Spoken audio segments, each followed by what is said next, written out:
I keep hearing the same story from people scrolling through mini PC listings. The photos show a sleek, glowing box that promises desktop-class gaming in a size that could sit on a bookshelf, but when they finally get it home the performance feels flat, the heat builds up, and the whole experience ends up feeling like a compromise they didn't sign up for.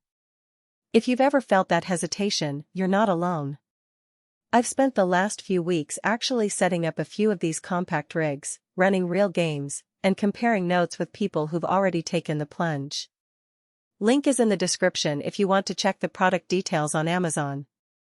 First off, the Cinnbon X810 mini gaming PC is built around a 9th Gen Intel Core i9-9980HK. That's the same processor you'd find in a high-end laptop, and it's paired with an Nvidia GTX 1650 with 4GB of VRAM. On paper that combo looks like it could handle most modern titles at 1080p, and that's exactly where the machine finds its sweet spot. I plugged it into a 24-inch 144Hz panel and launched a few demanding games: Shadow of the Tomb Raider, Cyberpunk 2077 on low-medium settings, and Valorant on max.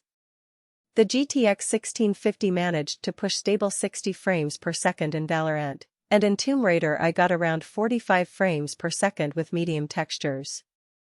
It's not going to let you max out ultra settings in the newest AAA titles, but for anyone who's okay with tweaking a few settings for smooth play, it delivers where it matters.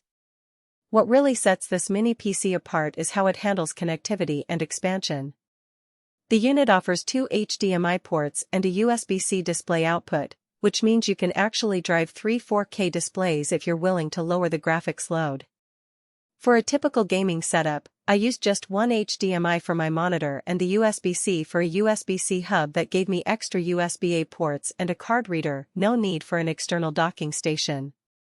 Wi-Fi 6E and Bluetooth 5.3 mean the wireless connection is fast enough for low-latency gaming, and the 1 gigabit Ethernet port is a nice fallback for LAN parties where you don't want any packet loss. Now let's talk about the practical side of keeping this thing cool. The X810 uses a twin-turbo cooling system with 2 small fans and a heat pipe layout that's surprisingly efficient for the size.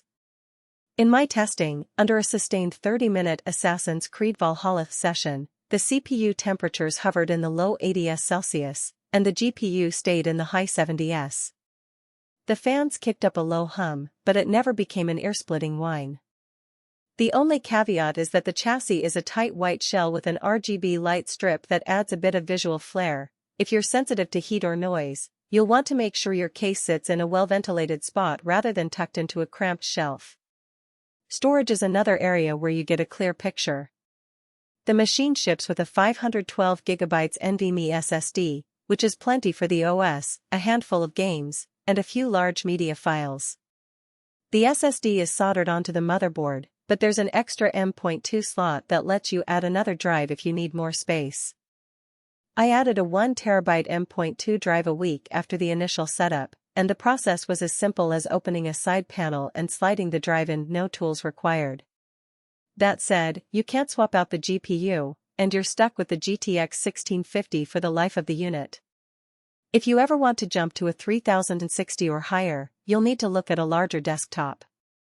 So, who should actually consider buying this mini PC? If you live in a small apartment, have a standing desk, or just don't want a tower taking up space, this is a solid option. It's also great for students or professionals who need a secondary machine for gaming after work. You can keep it under the monitor and flip the power switch on whenever you want to unwind.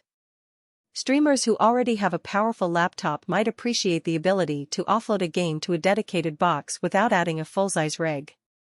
The inclusion of Wi-Fi 6E also means you can game wirelessly on a decent network without worrying about lag spikes.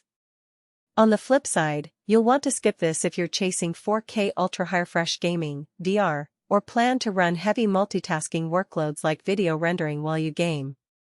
The GTX 1650 simply isn't built for those scenarios.